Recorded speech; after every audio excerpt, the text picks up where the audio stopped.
Welcome to What's Left, a weekly political discussion challenging the mainstream left. I'm Eduardo Barca with co-host, teacher and socialist Andy Lipson, and community organizer and socialist Kenny Cepeda. We are online at what-s-left.webnode.com. Today we will be discussing what is happening with the USPS, the United States of America, Postal Service. This has been something, that our very own Brandy brought up. And for those of us that don't, or for our audience that don't know who Brandy is, happens to be Andy's partner. So I want to say and extend my appreciation. Thank you to Brandy for sharing with us a possible topic for us to cover. Thank you, Brandy. This is her second one. What was the other topic that she recommended? Do you remember what it was? Fires, I think it was once. Maybe it was. Okay. It was something else, but can't remember. Yeah, that's true. I forget. Well, let's carry on then. How shall we? So I guess should I give some context, or should any one of you? Yeah? This country the USA has had a long history with the Postal Service office, and it seems to be in jeopardy because there has been now recently talk about having universal voting in this country, and that seems to rattle Republicans. And specifically, Trump has been talking about getting rid of any fraud or trying to get the US Postal Service to be out of universal voting.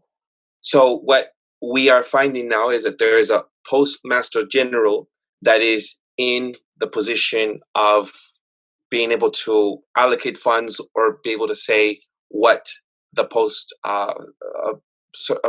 service workers, how many hours they'll be able to have during the work hours, or if they can have enough resources like trucks or machines to sort out mail. And some of those things seem to be reduced or cut in their funding because, the Postmaster General, who is Louis DeJoy, is one of Donald Trump's prominent financial donors. And so I'm just giving what's on the headlines. We will go and delve into the details and our points of view about it in a second. Anything that I might have left out, both of you that would like to add or think that might be useful for us to know? You said universal voting, but I don't think universal voting is the thing. Is registered voters being able to cast their ballot through mail, right? So, like, not everyone. Yes, I used universal voting only because there was a recording, I think, that Donald Trump went on, whether a podcast or somewhere, he said the word universal voting. But yes, it is mail-in voting that has been around for a very long time, and most people who are in government actually use it, like Donald Trump himself. Yes, Kenny. Yes, it is. I should clarify. It's mail voting. Anyhow, the only other thing I would add, I probably don't quite agree with the framing of it, but the other thing is what's happened is post office deliveries are being told, deliverers are being told no overtime. If you've got extra mail, leave it. Next day, you'll do it. This has led to obviously a reduction in costs for paying overtime to workers that the post office has been increasingly stripped to the bone in terms of personnel, but also it's slowing down its service, and it's reducing the wages of workers who often rely on the extra pay they get for overtime. So that's another feature of what has been said.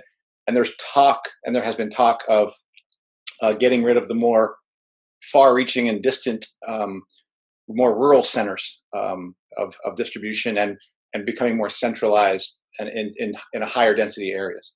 So that's the only other things that's been talked. But the things that actually happened were about, you can't no overtime, leave your deliveries, pick them up the next day, and it has led to a real slowing down and people not getting medicines and things like that.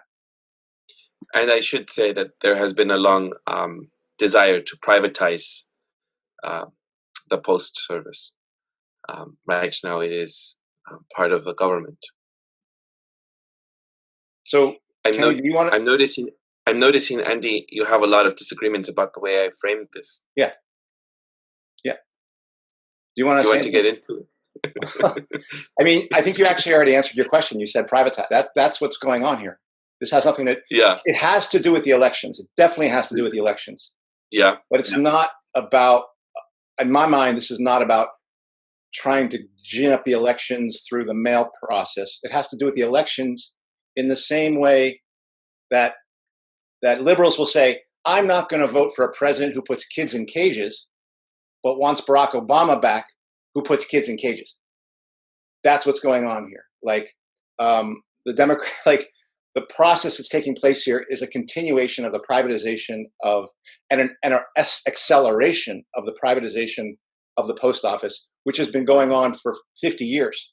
And about 300,000 jobs have already been, like the high watermark for the US Postal Service was about 800,000 jobs in 1999. Since that time, full-time jobs have reduced down to 500,000. 150,000 of those jobs were lost under Barack Obama's presidency. At the same time, 3,700 post offices were eradicated under Barack Obama's presidency. You will notice no one ever said, what the heck's going on here with Barack Obama? Why did this Democrat begin or accelerate this process of privatization of the post office? And now suddenly the Democrats are saying, oh my God, look at this guy. Look at DeJoy, or look at Trump. He's privatizing, and we're going to try to stop him, although they're not going to try to stop him. They could have put something in the CARES Act, and they chose not to. That was Bernie Sanders, Ocasio-Cortez, all of them. They did nothing. Now they're going to act like they're going to do something while hiding the fact that they have spent the last 2 or 3 decades, Bill Clinton, Barack Obama, privatizing this very industry that they're saying they're trying to preserve. There's no question that this guy DeJoy, is that his last name? Yeah. Yeah. Is escalating it. There were 4 board of governors who on that board of governors who were on it. 3 of them were Republicans, 1 of them were Democrat. All of them said, yeah, you're fine. Even though him and his wife have $100 million worth of assets in economic competitors to the USPS. They know that, but they don't care because they know he's going to privatize this business. Now, we can talk a little bit more about why this is being accelerated. The very same thing that's happening in privatization of the post office is right now happening in education with distance learning. All right, so the thing I don't agree with is that suddenly Trump decided with DeJoy to privatize the post office. That's such a lie, and it's so cynical for people to think that the Democrats can make an issue of this by saying we're going to preserve the post office when they have been actually as much responsible for privatizing it as Trump. So that's the thing I'd say. One thing that I've noticed in a lot of the discussion of this issue, especially on liberal media, is that they jumped from 2006 to 2020, and they basically don't discuss what happened during those years, the Obama years, and at the very best, I guess you can argue neglect, but obviously, it's a deliberate attack on the Postal Service, and also, both sides have argued that they don't have their shit together, basically the USPS, and that they need to run more efficiently and blah blah blah. When in reality they've both been sabotaging the USPS in order to privatize it. It's the same way the same. This is neoliberal fucking politics. This is what they do in education, like Lipson said. This is what they do in I don't know, utility companies. Latin America. Structural investments in Latin America. This is classic neoliberal, like make something fail, misrepresent it, say that, it's not working well, even though the United States Postal Service prior to 2006, that is a fact.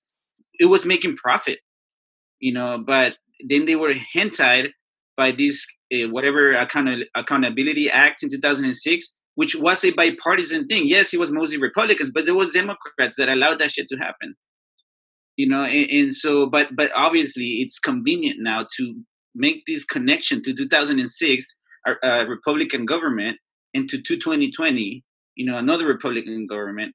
But just like in education, there's a linear attack, a continuation, and it's a continued escalation of the war on, on public services, and therefore the war on working class people, because a lot of people do depend on this service, the USPS, and even a lot of companies like FedEx, like USPS.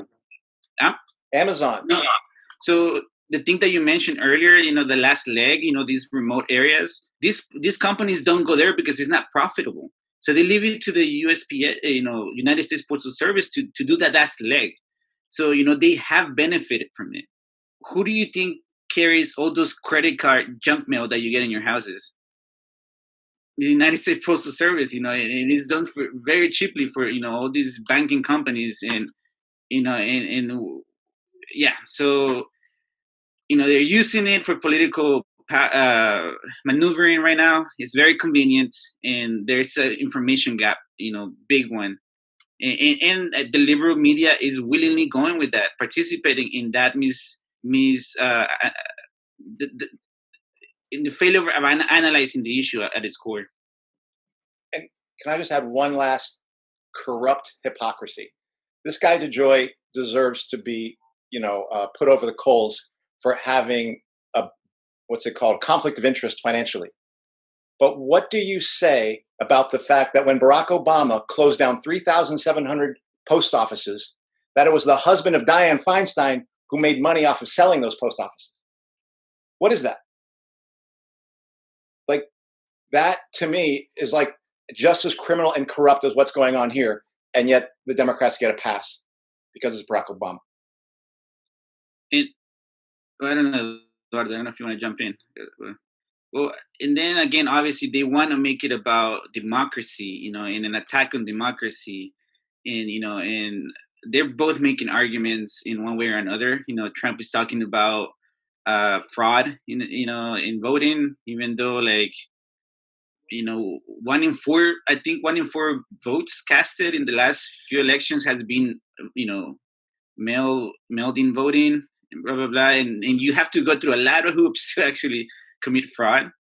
But even before that, to me, like the corruption, the fraud has already happened before you even get to the ballot box.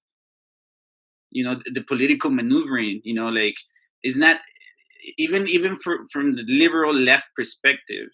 The corrupting aspects of this democracy, or whatever shambles of a democracy is supposed to be, it's already happened when you have Joe Biden and Kamala Harris shove down their throats of liberals. I wanted to know if what you had read, Andy, was accounting for the service of the Postal Service going down, since we've also had tech booming, and as well as most people don't write as they used to. Snail mail isn't as used as before. So I'm not sure if all of that can be counted also during Obama's administration. I'm not trying to give him a pass, but I wonder how much of that was accounted for as well, because even prior to this whole DeJoy being appointed for general master, their postal services have been closing over time because of snail mail. So I would just I'm always trying to think of, like, what is also another factor that's playing into that equation there. I wouldn't want to necessarily say that Obama was on the route for privatization, you see, if that's all right, if you want to speak to that before I say my other point. Obama would have done it is basic.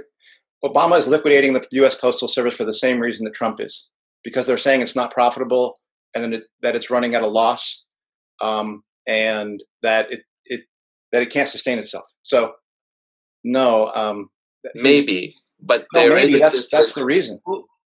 Well, there might be that, but there definitely is a difference in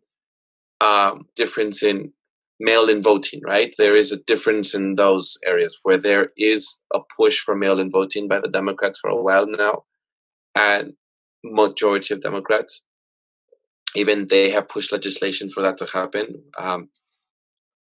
Prior to this chaos that happened recently versus the Republicans. So I'm just trying to point out the difference in what you said, because it could be misleading. But one thing, I do have to add this though, but this has nothing to do with the U.S. Postal Service. Even currently, can deliver about 3.8 billion parcels of mail a week. That's per week.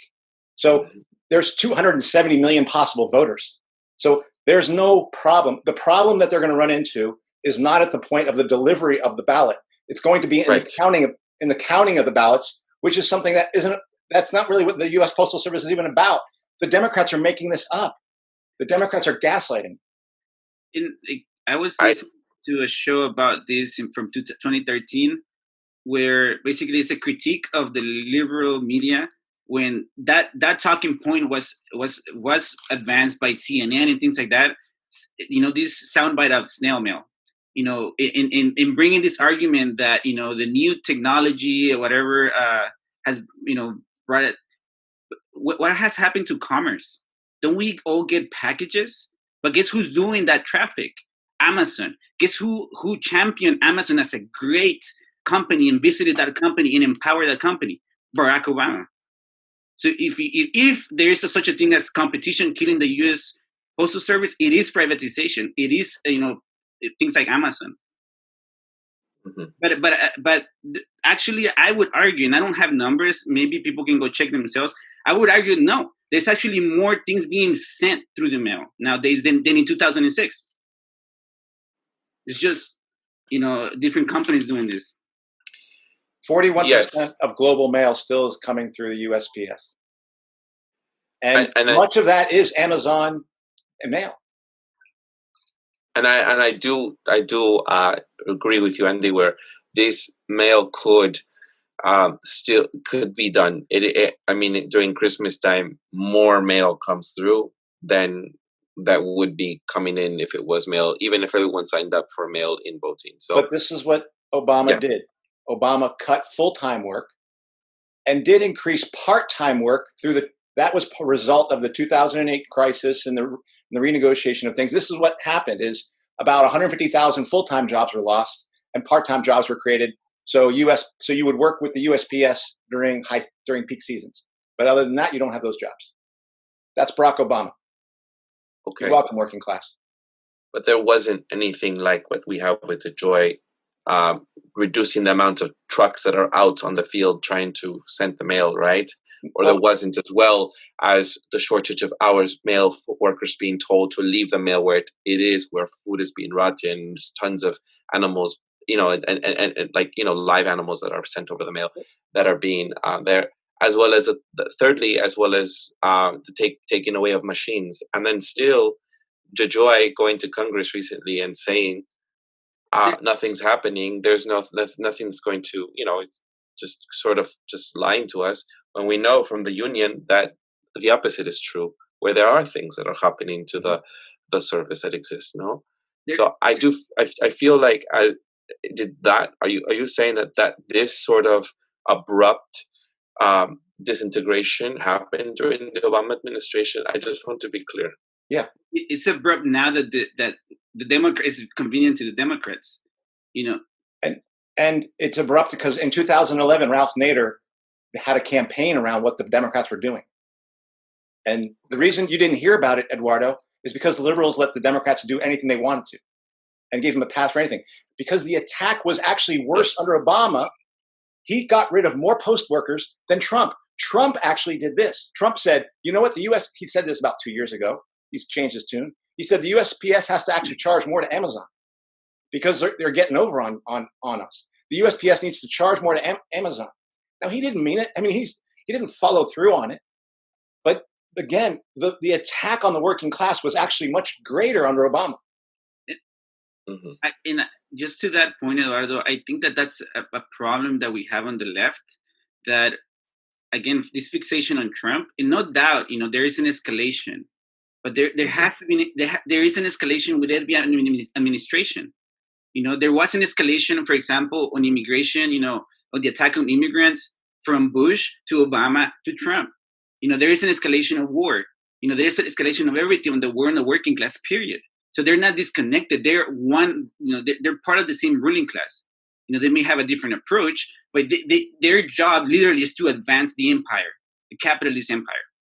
And so that's my point. But we get fixated on Trump and just this administration and the latest brutality. Then we dismiss that big gap between 2006 and 2020. Yeah. Go ahead, Andy. No, go ahead. I don't mean for us to fixate on Trump.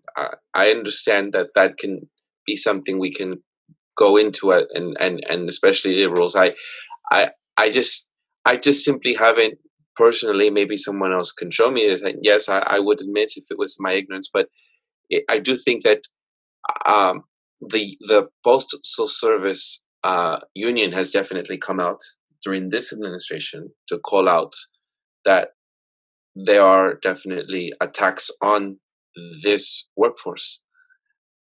I don't remember that during the Obama administration. If there is, anyone can show it to me. But the union did not come out and speak about it. There were statements specifically made to Obama's administration. They were appealing to Obama. They were saying, Obama, you have to help us. And they were making the deals with Obama. The trade unions support the Democratic Party. Just like my teacher union was watching privatization take place while making deals with Bill Gates and Newsom and Obama. And Obama was firing teachers in Rhode Island. Mm-hmm. So I'm sorry you don't pay attention to this stuff, but that's what's happening. No, I'm being this is the reason I'm saying it's like kids in cages. You know, Eduardo, that there were kids in cages under Obama. And that's why you were able to see when people started saying, oh my God, kids in cages. You're like, wait, didn't that happen before? So why are you getting upset now? And the one thing I will say is there is a difference in the attack now. It's not just it is related to the economic crisis. That is the attack that I'm speaking to. I feel as if but you're missing the part of the attack. But there is definitely other factors into play you have to let me finish years, because you're missing the part. Which is also just the competition in mail service as well as technology having a hit onto snail mail. It has nothing. It's not about the USPS. It's about public sector workforce. This is what this is. Do you know what percentage of the private sector workforce is unionized? What percentage out of what percentage of private sector workers, auto workers, in the private sector? Mm-hmm. It's like 6%. 6% of the workers are unionized in the private sector. Do you know what percent they are in the public sector? Go ahead and tell us, Andy. 33%. So the U.S. ruling class has a game to play now, has a really important thing to do now. And they're not just doing it in the Postal Service, but they're doing it in teachers' union right now. They have to bust those unions. They have to rip up those contracts.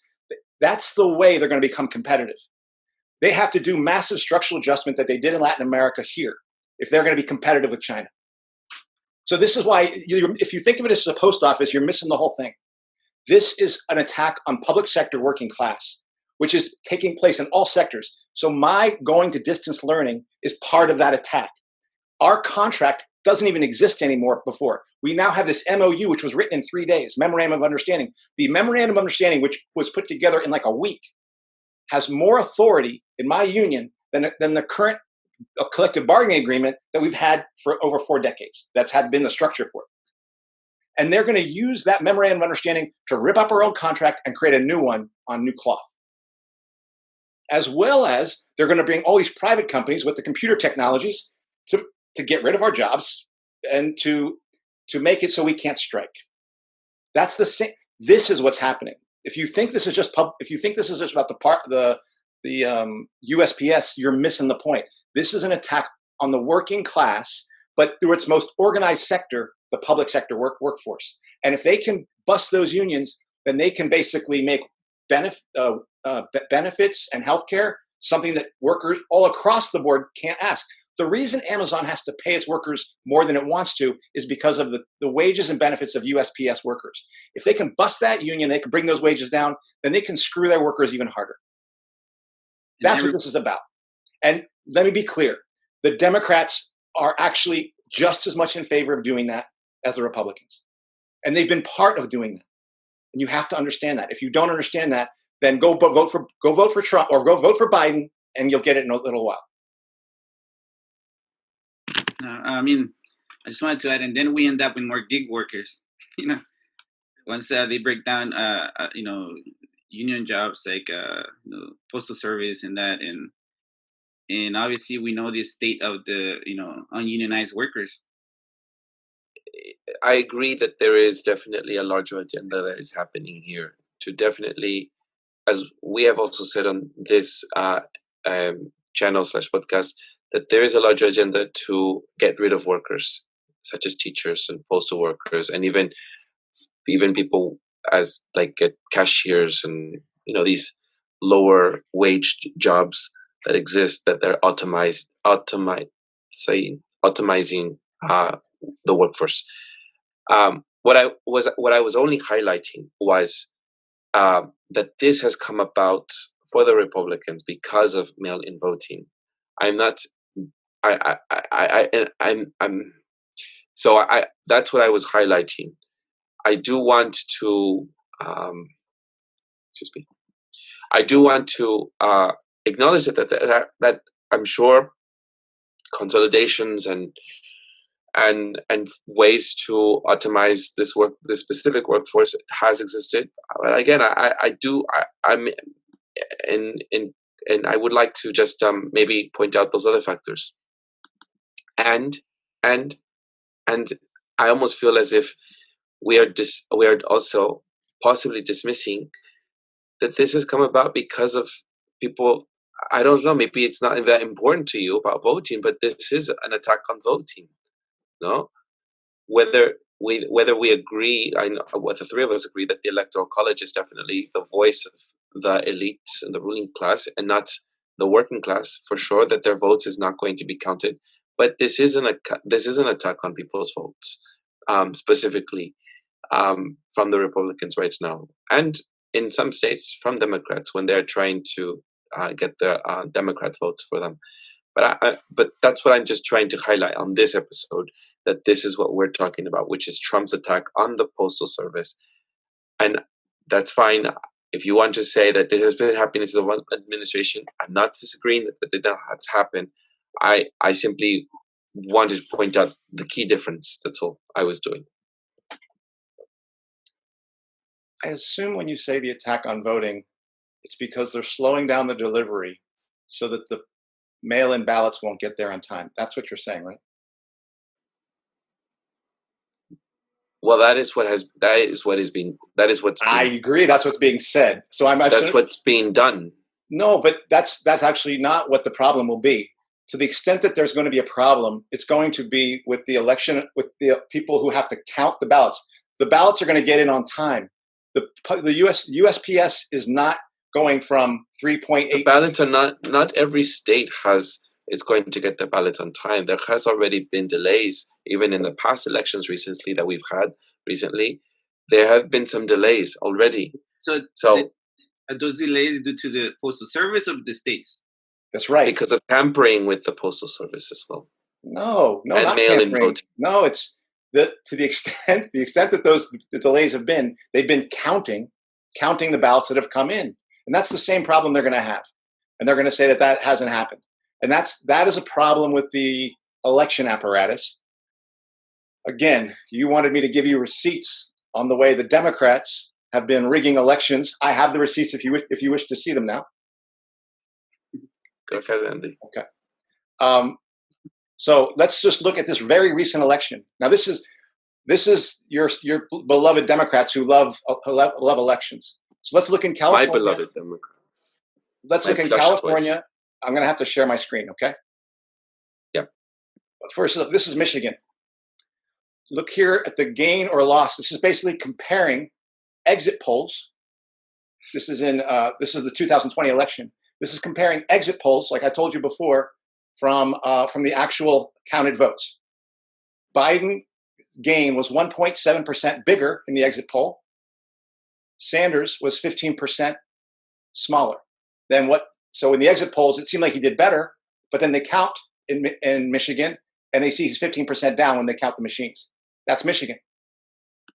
Let's go to California. Biden up 15% from the exit polls. Sanders magically down minus 11%. California. Let's go to Missouri. Biden up 9.3% from the exit polls. Sanders down minus 11.4%. What did I tell you was the percentage that they use in Latin America for when these things are off? I told you it was off 4%. When they find these things are off by 4%, they think it's a fraudulent election. So we're seeing state after state after state. Let me give you one more example because you still don't believe, you want to see more receipts. Here's Texas. Okay. Biden up 1.1%, Sanders down negative 11.7%. These are all Democratic primaries using the electronic stuff. Tell me about your elections right now. You wanted receipts. Well, no, I think this is very important. I would like to get and I have there's like 6 more states to look at. I would like some time with this, not now, obviously. But I also said to you that remember the question, just for our audience to remember. And the last, what was it, 2 episodes or the last episode, I had told Andy when he said that there were the popular votes, which were 3 million votes against Trump, that you said. Yeah, that's going to be harder to find. I had that stuff before in 2016. That was the original question. I remember it quite well. But I'm just saying the reason that's harder to find is there was stuff out there. That stuff is harder to get online now. Okay.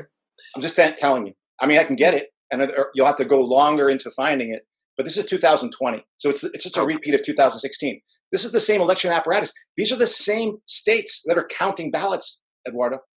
Right. Well, we're talking about 3 million votes. You said the majority of those votes were given to Hillary, as that was the fraud that yours.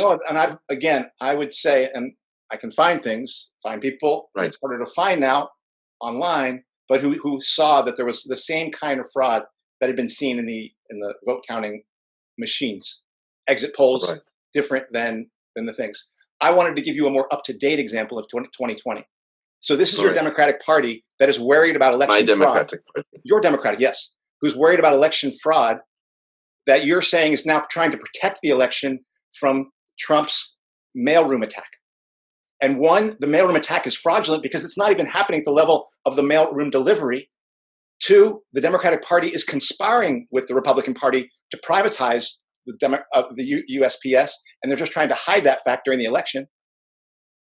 And 3, that most of the fraud is on the part of, as much of the fraud, if not more, is on the part of the Democratic Party. Because these numbers, if you go to look at the RNC numbers, you don't see these numbers. In fact, they reported the same thing. Exit polls and the other things look exactly the same. That's in the RNC.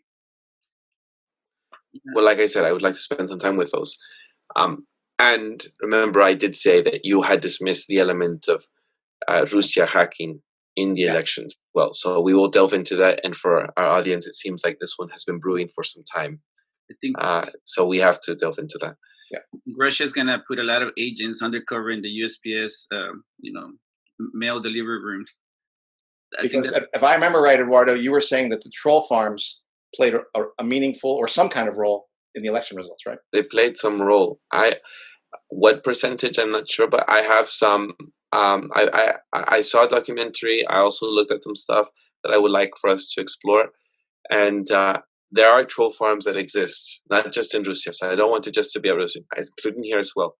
But you're saying, Andy, that troll farms have no. I remember, and you were quoted in the episode. You have zero. The biggest impact. Troll farm. And that was the time when Kenny was with us, in between us, sitting in the Mission District, and he sort of. But you had said nada. Correct. So except for the troll farm called CNN, NBC, New York Times, Washington Post, those troll farms, they had a huge impact on the election. So we'll go into that. Let's go back to the topic on the Postal Service. So I appreciate that you have shared with us that, Andy. Again, I think we're talking about, just to be clear, we're talking about 2 different things here. Oh, God. I'm speaking, but 2 different, excuse me, one key element that is the difference of these 2 administrations is the key element that I was speaking to, but that you don't think is the difference in these 2 administrations, correct? Yeah, what was the key difference? The key difference is that there is an abrupt attack on the US Postal Service because of mail-in voting, which is not something that I remember in the Obama administration. And I will look it up if there was anything around specifically mail-in voting. That is the key difference between these two administrations. That is the attack on the U.S. Postal Service.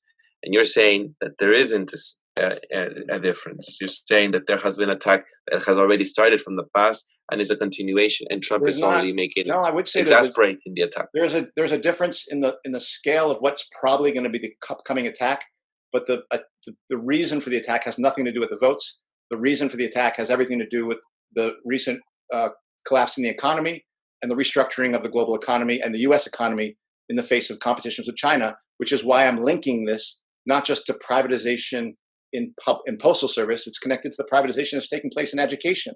So if you think this is about elections, you're missing the whole point. This has nothing to do with elections.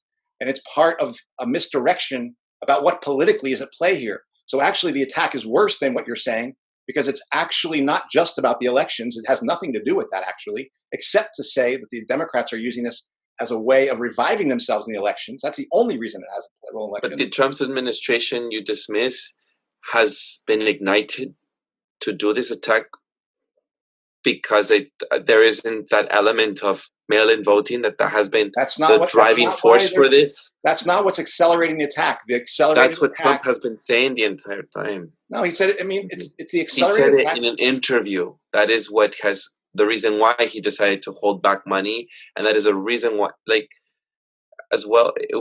That's what he had said. It was because of, he said, as I quote, universal mail-in voting. Universal voting. Again, I'm just saying what I think the interests are in play here. That I don't think that Trump can be, like, whatever he might have said, the attack, he can't come out and say, we're trying to smash the working class. I mean, he could say that. But what they're trying to do is dismantle the most highly unionized section of the working class, and they're using the economic crisis to do that. No section of the ruling class is going to say that. So they're going to use some other statement about it. So I guess right now you think Trump is the guy who's going to tell you the truth now. All right.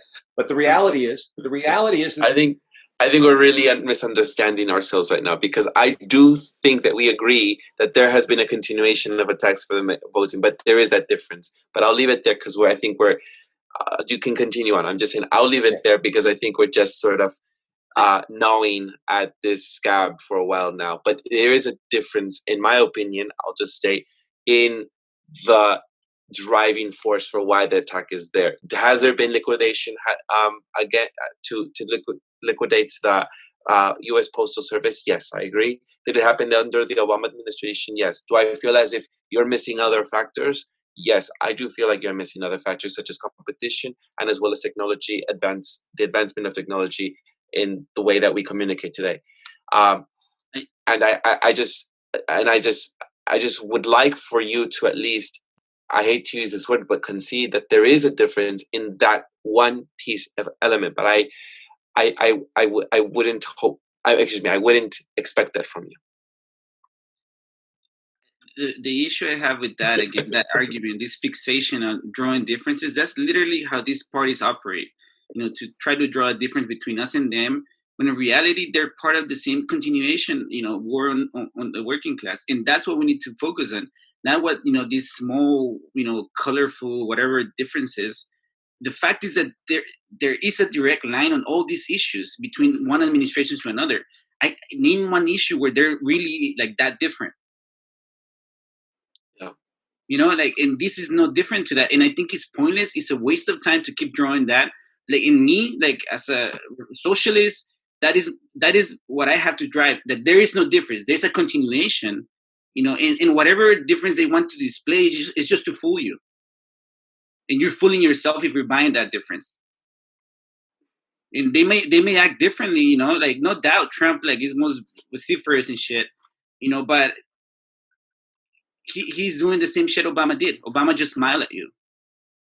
And he's the latest, so of course he has to do better than the previous. He has to improve advance the war on the working class. Yes, I agree. It's just, I think that the reason why this is valuable to many are those that have been in the voting rights movement for a very long time. I'm only I guess, trying to, for our audience, that some of those that are on the fence or some of those that aren't socialists, I try to really highlight what is on people's mind, and that whether both of you disagree with me or not, that's all right. It's just there is an attack, an assault on people's voting rights, no? And to sort of just dismiss that feels, to me, ingenuine when those that do feel that, you call them reformists, but until this revolution comes, some people have such invested time and energy and blood and sweat into the voting rights movement. And when I feel as if we are just dismissing this small element, it's a very big part of what people would champion as their own individual right in this country, which is a larger discussion, I think. But I guess that's why I don't feel very comfortable myself simply just dismissing it as if it's just minuscule, like it's nothing for lots of people, especially who are hearing us. But I always I always give the space for you both to make your case, why it isn't even important to make that voting right essential in our struggle or our fight. You both have to try to make your case for that. I simply feel my role is to also highlight that importance of why, in the discussions I've had this week, people are quite upset over their own voting right. And I think for me, it's important to just highlight that moment for them. That is what my purpose, I guess, in doing this. I kind of want to break some news, maybe at least from my perspective. You can definitely share with the audience your own news. Maybe to quote Chris Hedges, he kind of coined this idea, basically that the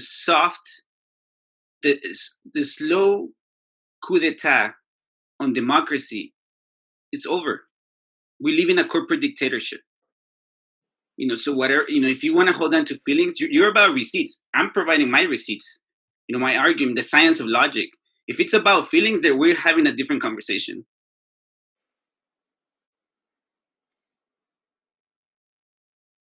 And again, I truly believe we live in a corporate dictatorship. And your vote doesn't matter, really. It's been shown.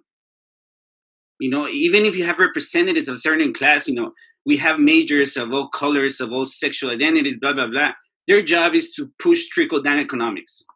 London Breed in DC, Lori Lightfoot in Chicago. And Eduardo, this is why, look, we were down this road before. We were down this road around immigration, around ICE, and people were saying, don't you care about kids being put in cages? Of course we do. But I'm just telling you that the same things were happening with the other last administration. So I'm not going to, because the issue of kids with cages wasn't about kids in cages. It was about propping up the Democratic Party. And that's what's at service right now. This isn't really about the elections. The people who are saying that this issue is about elections are hiding behind, please vote for Joe Biden, support the Democratic Party, help us rebuild the neoliberal order that the Democratic Party established that privatized the USPS, and come and vote for it, please. That's what's behind this election thing. So hidden behind your feelings around election, or even people's sentiment of, hey, I'm fighting for voting rights, is yes, Republicans have been attacking the elections, but that's why I bring this up. The Democrats have been attacking the elections. Both parties have no interest in democracy for the reasons that Kenny's talking about. So the reason I say that it's not a question of not caring. It's just that I know that neither the Republicans nor the Democrats have any interest in democracy, have any interest in freedom, have any interest in workers' rights. So I'm not going to be fooled by somebody who says, wait, but wasn't Barack Obama's reason for firing 150,000 workers legitimate, but Trump hasn't even fired that many workers, but he's attacking? No, actually, the attack is worse right now, even though he hasn't fired as many workers. But the attack is worse because the economy is worse, and because the nature of how they're restructuring the economy in the context of COVID is going to be much more damaging. And this project, whoever's president, this project is going. And whether Biden is president or whether Trump is president, this is coming. It's happening. The 33.6% unionization rate must be smashed down to 6.7 like they have in the private sector. And that's what's in play here. It has nothing to do with the elections. It has everything to do with bringing down the working conditions of workers so the profits can rise, so the U.S. can compete with China, and they can, that's what this is about. So if you think this is about elections, you miss the whole story. And that story is being delivered to you by the mainstream media, which wants to make this about propping up the Democratic Party. So it's not that I don't care. And this is why I call myself a socialist, because I believe that only organized workers can fight these capitalists. And they know that. So they have a big stake at keeping the hammer down on organized labor. And what better opportunity than now? It happened again with Obama in 2008 because, the economy was bad and people, especially labor unions, people that go for the, fall in line with the Democratic Party, they give concessions, and we'll get them back someday. Ask Lipson about the teacher concessions and where are they, So if I may just have a time now, if I may have the floor, I would like to speak to the audience, our fourth co-host, for a moment here. Because you both have taken a lot of minutes, so I appreciate that. But now it is my turn to speak to the audience. And that is, I'm going to mention some of my former talking points because there are even today a new subscriber and new listeners. And as always, I try to refer people to previous episodes if they don't understand from what context we're speaking from, if we mention some commentary from the past. But still, I will use some of my former talking points or reiterate something else in a different way. I would like to acknowledge that many people on our what's left audience are cult following, but people who are not socialists. And I understand that they are sometimes on the fence. And to them, I say that personally, I do vote. And I will not vote for Joe Biden or with her running mate Kamala Harris, or even vote for many of the representatives, politicians that are trying to run for candidates in various office positions. But I am hopeful that one day this revolution that Kenny and Andy speak of will one day happen. Who knows when? Maybe when the working class is so oppressed to the point where the working class feels they cannot take it anymore and they fight back. I hope that one day will happen. In the meantime, as I have said in this podcast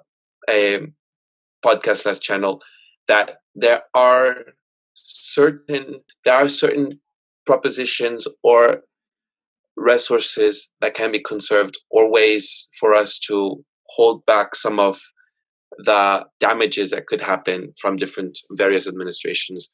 And from that is the reason why I will vote for. If it means saving natural resources, or if it means lessening pollution, or if it means salvaging some parts of the current system until this revolution that Andy and Kenny speak of, then shall be it. And I do vote for that reason.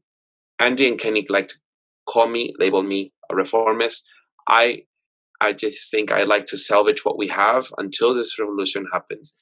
And it is important for those of us that do consider voting a fighting chance to save what little we have in this very fast-paced, globalized economy that is using up all the resources to only use up by the wealthiest countries and the 1%. And for that reason, I did highlight in this episode the importance of the attacks on mail-in voting, which is different from the past administration, from my understanding. I do not think the Obama administration went after the US Postal Service because of mail-in voting. And that is why I was highlighting it, because to some of us, voting is understood as a hoax for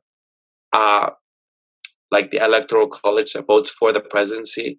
But in the more local elections, there are differences that it makes when it comes to clinics in certain areas, when it comes to salvaging parts of natural forests, when it comes to water pollution, such as we've seen in Flint, so when it comes to providing the resources to families that use up healthcare, like in San Francisco. We've had this discussion before.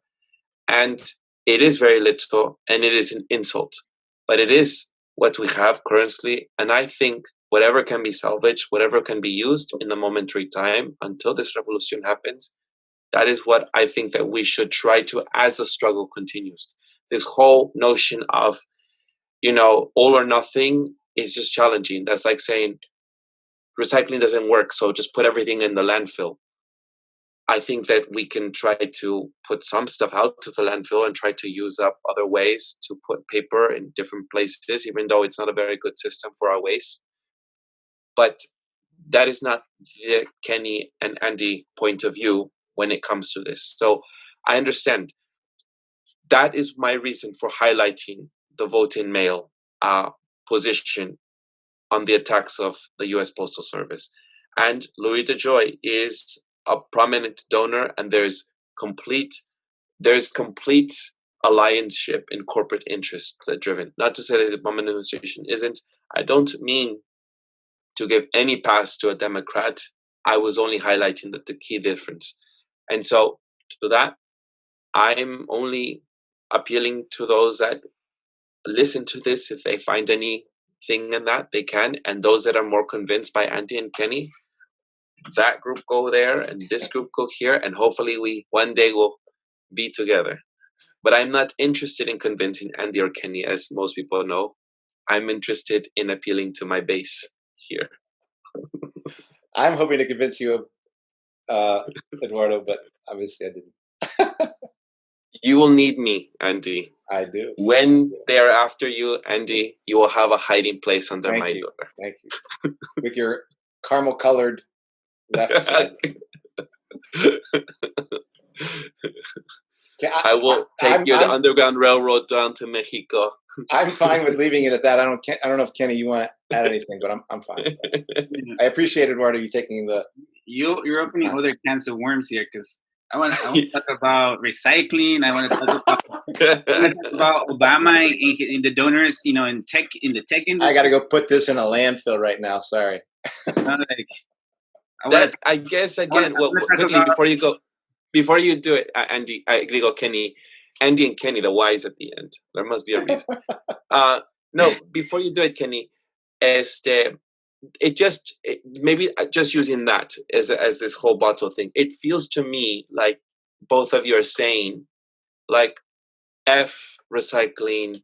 It's a corporate thing. It's a corporate issue. I'm not going to worry about that. This is our Earth. This is our Earth. We need to worry about doing both. We need to attack the corporations, and we need to also do our individual part to sort of not contribute more to this pollution of the world. The way that both of you think is just like, you're very big on mischaracterizing people, like not mischaracterizing people. So then I ask you, do you think I don't care about the environment? ¿Cómo? Do you think I don't care about the environment? I think you care. It is a different way that you both care. Your care is, I'll speak about Andy's way, because I haven't actually asked you, Kenny, so I don't want to say something that might be false. But like Andy and I have discussed this before, I spend a lot of time making sure that what I buy is not used in plastic or other resources, right? And Andy says that's not going to actually help anything. You're going to we should be focusing on the larger picture here. I get that. Why can't we do both? Why can't we go and, in the struggle to bring down the corporate interest class, the corporate class, and at the same time do our best to reduce the plastic consumption that exists in this world. Why is it one or the other? That is the problem I have with this. But alas, I'm not here to convince. No, that is it. That's another conversation, because I would want to ask, so what is the evidence that why your way is working? That it is actually changing things. Our fucking, shit is bad. And you know that. And it's not getting better. And this micro individual consumerist approach, is not going to change unless we literally change the way we produce things. That's another. Let's do both. Well, again, I'm asking, why can't both? You're talking about as if I'm just wanting to do one thing, which is just to focus on individuals. I'm talking about both. Again, I feel like that is being.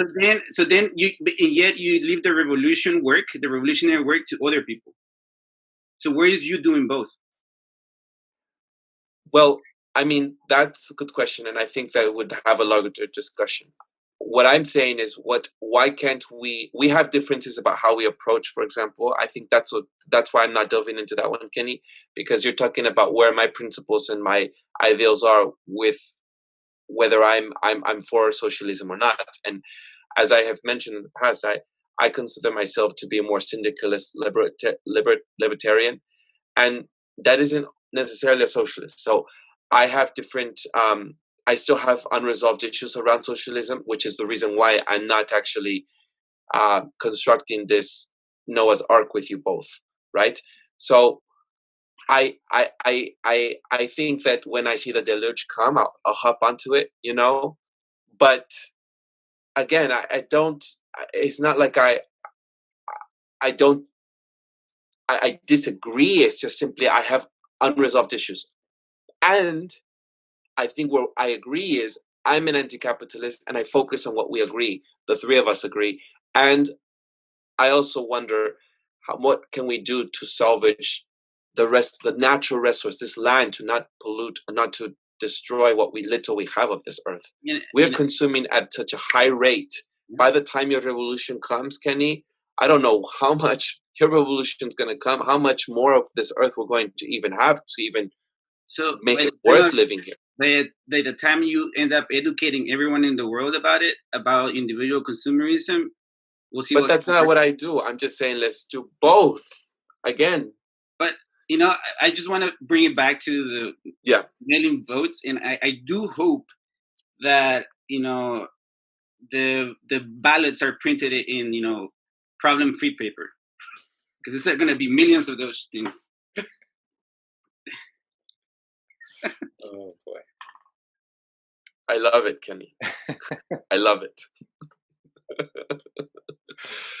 I hope that they are printed on recycled paper and soy ink. There are ways. Oh my gosh. I don't doubt there are ways. It's just we don't get a say to those ways. I know.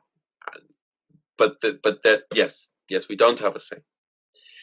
We have went from US Postal Service to elections once again. It seems to be coming up, and I'm glad that we are dominating in different way.